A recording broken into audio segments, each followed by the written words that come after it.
With just days to go before the athletics program begins at the 2019 Pan Am Games, President of the St. Kitts and Nevis Olympic Committee, Alfonso Bridgewater, has high hopes for the 4 St. Kitts Nevis athletes that will be representing the federation in Lima, Peru. He noted that just to qualify for the Games was a feat in and of itself, considering the stringent qualifying standards set by Pan Am Sports, the organizers of the Games.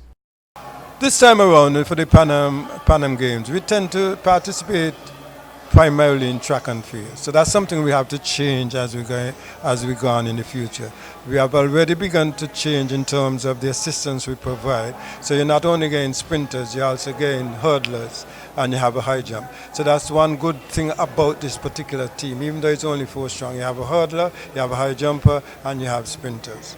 And that's something we want to impress upon the Track and Field Association, that we don't only think sprinters.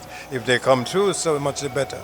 The other point I should make about this Lima 2019 Pan Am Sports is that there were quite a lot of emphasis, not just on people making a qualifying time or people making the qualifying height or distance, but you had to do it within a particular time, within the last year. And not only that, the people who got invited, even though they had qualifying times to the Games, had to be in the top 24, the top 14, the top 18, the top 30, so to speak, in a lot of the events in which we take part. So it made it even more difficult. Representing St. Kitts and Nevis are Rianda Richards, a 400-meter hurdler.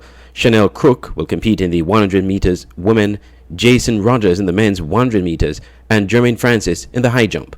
Mr. Bridgewater spoke of the attributes of each athlete. In the case of Jason Rogers, who was a medalist, a silver medalist at last year's Central American and Caribbean Games, and I think this might be his 3rd Pan Am sports outing, so to speak, he would have his pride to protect, but he has an extra challenge on him. I am aware of the fact that he was out injured for most of the year and would have one disadvantage going into these games, in the fact that he didn't have as much competitive outings as he would have liked prior to this game.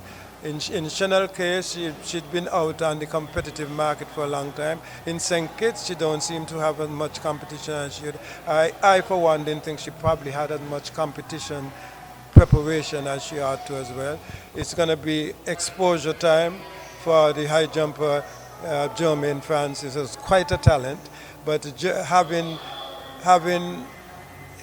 having people around who could assist as readily and as technically as needed for high jump is a challenge for St. Kitts and Nevis. He certainly needs an opportunity to go somewhere where he could get more competition than he gets at home and in the region. Meanwhile, Mr. Bridgewater, who is also an executive member of Pan Am Sports, commended the local organizing committee of Lima 2019. Lima did an excellent job. They had some hurdles to cross from time to time. We had changes in government, so that always poses a problem for executive committee as well as organizing committee. So they had those troubles. When you move from one government to the next, they had elections and then there were some issues with budget.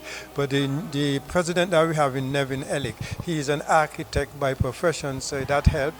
And we had various commissions, a commission which is involved in coordination, there's a commission which is involved with the technical aspect, and we introduced a new commission this time around called the infrastructure, because at one stage the infrastructures were very much behind.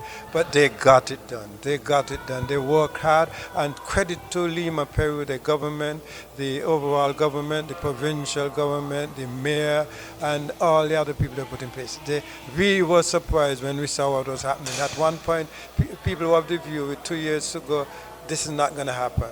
And they actually did it. The village we have, the accommodation of the village is superb.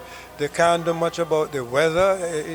As chilly as it is, that's the nature of it. We're in the winter. But in terms of the infrastructure, the accommodation, the food, they're doing very well. He said there have been some challenges, but the organizing team has moved quickly to have those resolved. Some niggling problems when you go from time to time. The hot water might not be working at a venue and people want to use it. There may be issues with the water not flowing with as much power as it should. There may have been instances where the electricity were in and out. But as soon as you raise the problems, they get attended to. St. Kitts and Nevis will bow into action on August 6th in the women's 100 meters, women's 400-meter hurdles, and men's 100 meters.